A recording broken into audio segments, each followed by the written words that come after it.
మహారాణి పారాణి పాదాలకే నాడు మన్నునంట నీయక, మహారాణి పారాణి పాదాలకే నాడు మన్నునంట నీయక,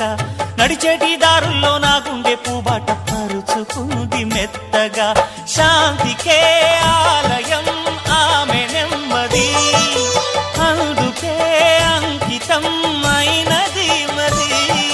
సుకుమారమే ఆమె చెలికత్తె కాబోలు, సుగుణాలకే ఆమె తలకట్టు కాబోలు, చెలియ చలువ చెలిమి కొరకు ఆయువే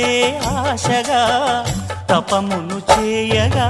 ఏ స్వప్నలోకాల సౌందర్య రాశి నా ముందుకొచ్చింది కనువిందు చేసి, ఏ నీలి మేఘాల సౌధాలు విడిచి ఈ నేల నడిచింది ఆ మెరుపు వచ్చి, తళ్ళ తళ్ళ తారక మెల్లికల మేనక మనసున చేరగా, కళ్ళగల కానుక